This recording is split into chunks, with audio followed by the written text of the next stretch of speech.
I started this body of work probably in 2009. It's kind of a culmination of the experiences, the memories, and the kind of the atrophy that myself and my family had experienced with my mom having MS, and then losing her a year and a half ago, and the kind of the experiences that come along with that. So I started these two installation pieces in 2012, and I keep adding on to these, and there's a lot more individual pieces that I kind of install in different ways, kind of like Carol's site-specific work, where I'll look at the space and then figure out how to install the piece and how they work with this metal installation here. So this piece is called 11, and it's kind of significant on the left and the right side of the brain. And the spaces in between and on the wall and the vacant points are, I think, as important as what is inside the canvas area and the paint itself. It's kind of it's symbolic of the nylon sheath that corrodes, and those transmitters and the information that gets lost with debilitating diseases such as MS. So the spaces in between seem to, I think, have more of a significance to them sometimes than the actual work inside the canvas. So this piece you can read as a linear piece, but this time I staggered them in a way that the nylon sheath would be more apparent, or the lapse of the nylon sheath. So this installation kind of talks about the spaces in between and the atrophy and the dilapidation of movement, memory loss, cognition, things like that. And I look at all my work as kind of an installation of the room itself, and not maybe an individual piece.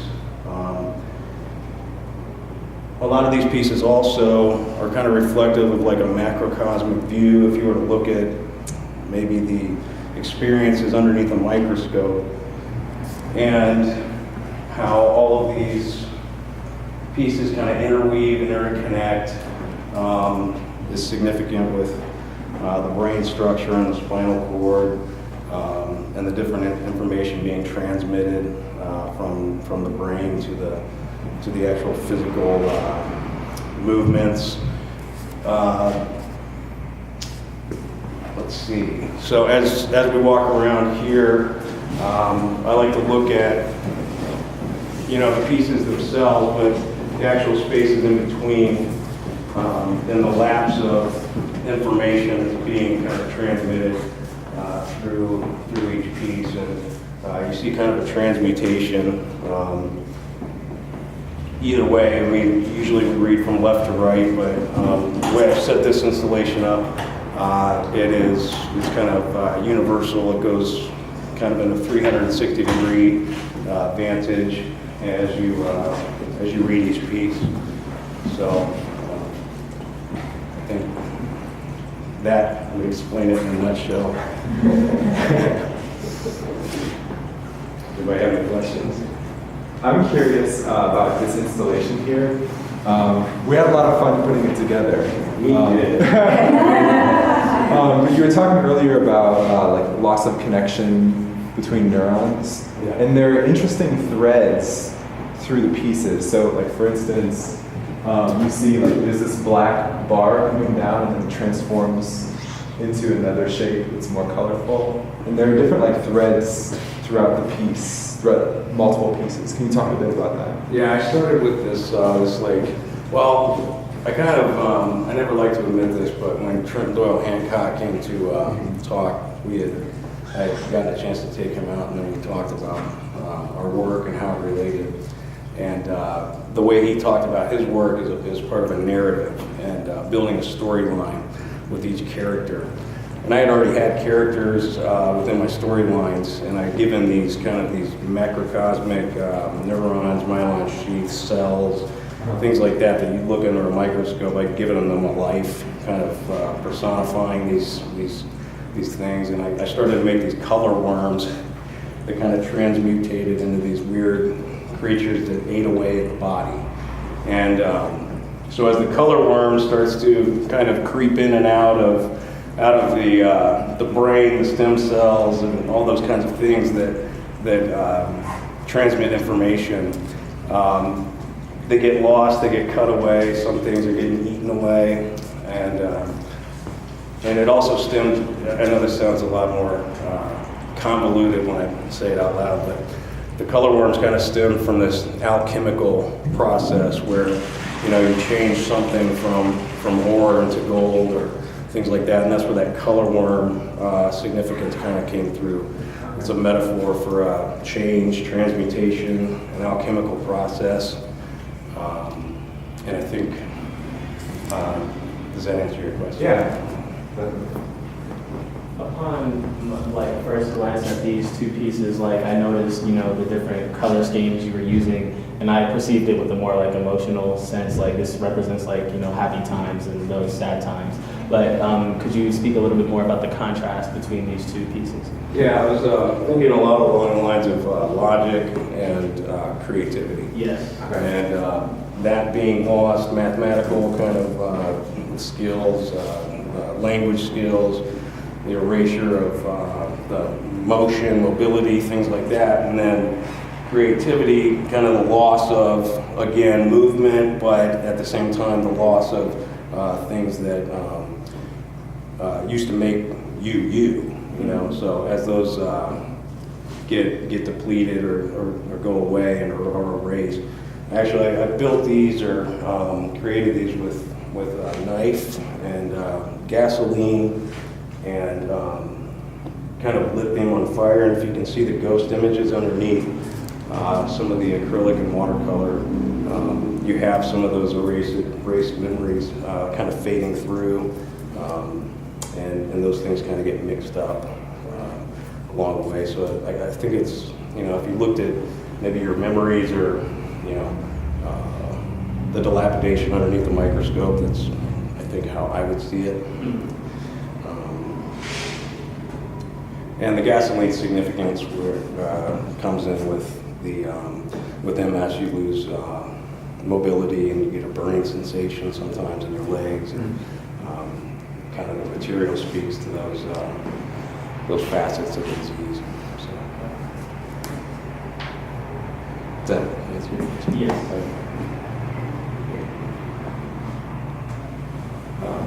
So is this project something you see ongoing? Because I noticed you sold a lot of these small paintings. I So it's did, just now I like- have to replace it.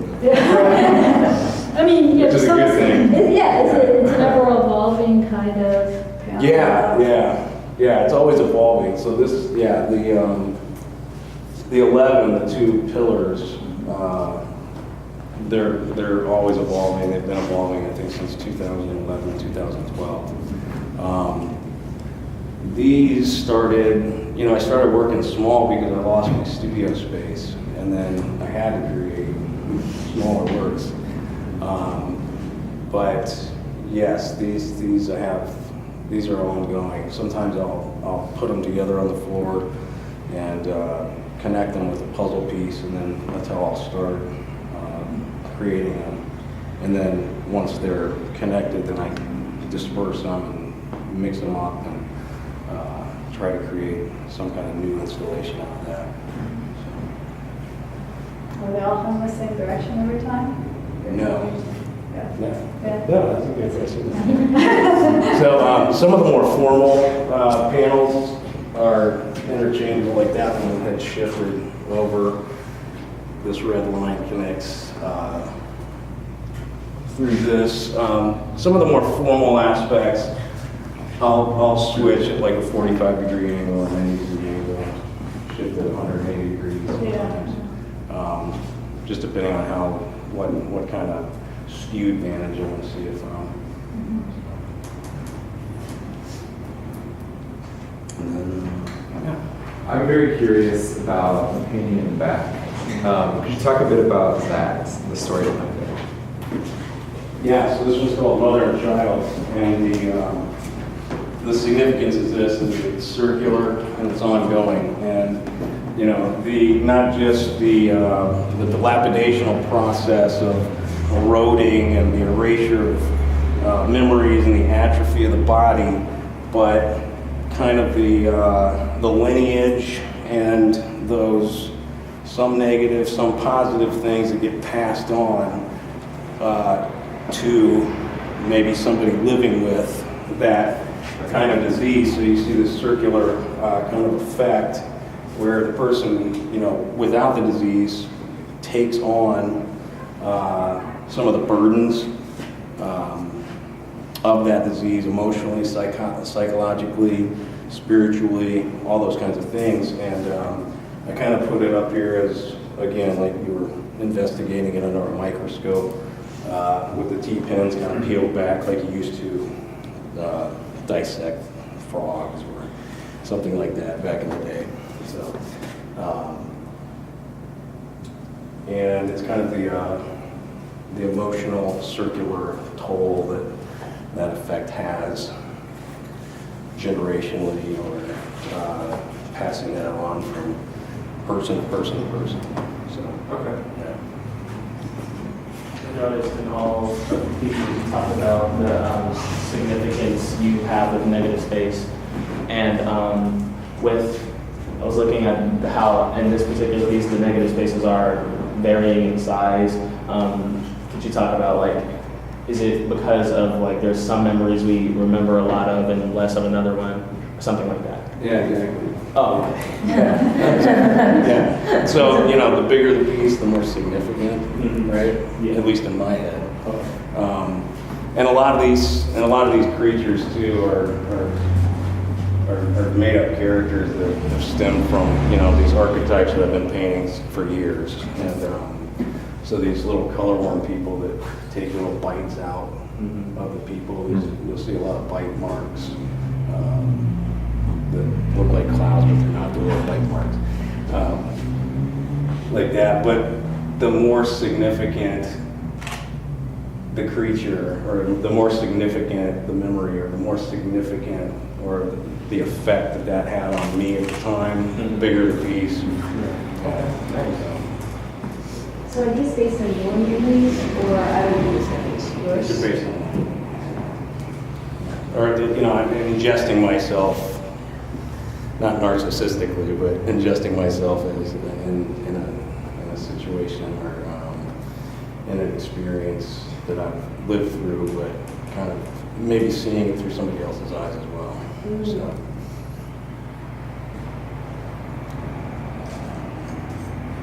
Are there any other questions for Andrew? All right. Thank you so much. Thank you.